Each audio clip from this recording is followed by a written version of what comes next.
Hey guys, welcome back, and now I'll show you in this video how you can set up your Lichess studies so that you're ready to work on openings. Now you have to go to Learn Study and then click on this little plus over here to create a new study. I will call this study White Repertoire because I like to have one repertoire that I play with white, and then you have a second study that is called Black Repertoire. Okay, so we go to invite only. It's very important. We don't want that everyone can see what we're doing on openings, even though it won't be that big of a problem, right? We are not yet the world champion. I guess Magnus won't have his opening files on Lichess with visibility to everyone. Then we also want to just have that we are the only one that can allow cloning, and we are the only one that can share and export. Like this, you just have full control over your study.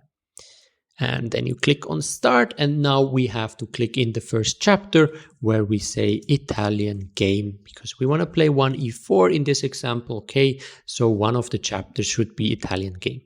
Now, if you already have existing files, maybe on another program, you can just insert them here. And you can go here to choose the database on your computer, or you can just paste the BGN text in here, up to 32 games, as you see. And then we go create chapter, and now we have here this little nice Italian game chapter. And whenever you want to add a new opening, you add the French, and you add maybe the Sicilian, and so on, right? Now we start having those different studies or chapters in the study.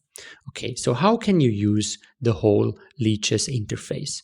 As you just saw here, you can switch on the engine, and that is, you see that depth is extremely good already for you. So you don't need anything more, and it just shows you the first move of the engine. I don't know what this is. You can even show a threat, but that doesn't really help. That means if you click this, it means that now black can move. So you skip a move, right? You just show what would happen if black were to move. Okay, but we don't want to do this. Now I learned something new as well. What you can use or should use is this. Click here on this book where you have a master's database and you have a Lichess database from all the games that were played on Lichess. And this player, I think, that is all of your games actually. So you see, when I play on Lichess, I mainly go for knight f3 and g3. That is because I'm just doing it for fun, and that is my, fun blitz chess repertoire.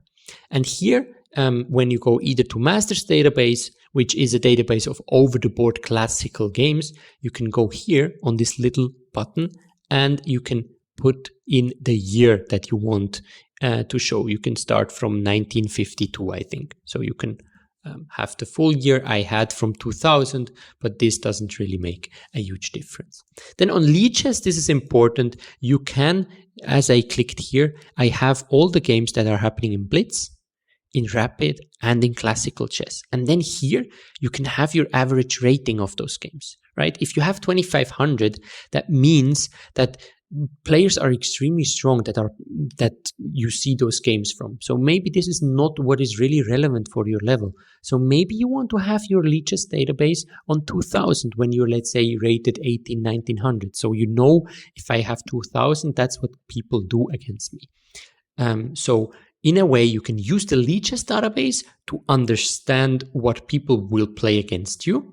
And you can use the Masters database to understand what actually very strong players are preferring in this situation, right? So we have these two possibilities. One possibility is more what will happen against you. And another possibility is what are the people that we are looking up to actually doing in this situation? Can we emulate something from that? And just like this, now you have this beautiful new study with white openings. You can always add new chapters for new openings, and you can go back and we can go again to learn, to study, and we can click and we can make now a black repertoire. Just for the exact same thing, we want to have invite only. only me here and only me. And now we start, and now we have, well, what opening are we playing? Let's say we play the Nimzo, right, against 1d4. So here is the Nimzo, and that means that would be here. We would start probably from this position, but there are also other moves, obviously, that we need to consider. And then we have against e4, maybe we play the Sicilian, right? Maybe let's be a bit more the Najdorf Sicilian, let's be a bit more precise. And here we go here, and now we study this. To make the files not too big, or the chapters not too big, I prefer to say Najdorf means really when it's open Sicilian, right? When we get to the start position of Najdorf, which is this one. Okay, so we start from here. Anything else?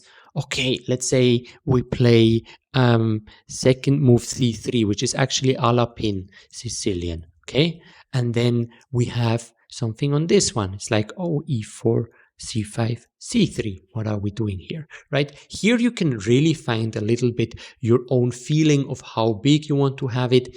Actually, what I recommend, if you are very, very new and this is your first repertoire, you can also just have one chapter with all the things inside and one chapter with white with all the things inside, because you don't need to remember a lot of things. Those will be still a manageable amount, and yeah, that will be easier that way. So this depends a little bit on where you stand from your opening theory knowledge, but you will get a feeling to yourself. If it overwhelms you, if there are so many things in one chapter, maybe you can add some chapters. But if they are basically empty, if you're saying here, okay, I need to know d5 takes, and then you say, then I'll play knight to c6, knight to f6, e6, bishop e7. This is like your idea, what you want to know about this opening. Well, then you can also have it inside this Najdorf chapter. So these are small things, but you will realize what works best for yourself. But yeah, this is how you set up your opening studies, and then you will be ready to work with these studies or to start implementing some openings into these studies by either working with courses, with books, or even on your own, just by playing games and adding those games into your opening studies. And this we will look at in the coming videos. See you there.